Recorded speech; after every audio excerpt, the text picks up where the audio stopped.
Yo, what's up? We're back with another video on the 2000 Chevy Silverado 5.3. We got a baby 3.6 drop. I'm gonna show you guys the setup. Here's the wheel gap, if you guys want to know. We're running 3-inch Belltech springs on the front. I paid over $200 for those. On the back, I'm running a 6-inch flip kit from Trick Toys. Here's the wheel fitment on the back. The fender's pretty close to hitting, but it doesn't rub. It sits pretty good. The wheels are 245 50/20s, and they don't rub. They sit perfectly. It's a clean setup. The truck is a little dusty. I haven't washed it.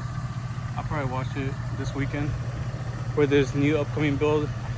We got a video coming this weekend. We're gonna be dropping my friend's Ford, so make sure you stay tuned for that. But yeah, we're gonna be dropping a new video this weekend. We're gonna be dropping my friend's Ford, like I said. We're gonna be doing a flip kit on it, some drop chocks. You guys will see this weekend. We'll come out with it. But here's my 3.6 build. It's a baby drop.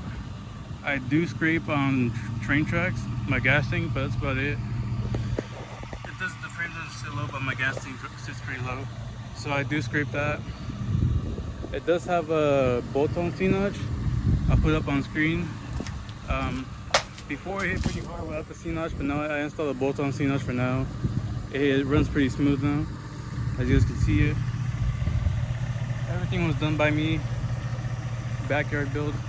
So if you guys want more content like this, make sure you guys subscribe. We're gonna be dropping a new build this weekend. As I said, we're gonna be dropping the Ford.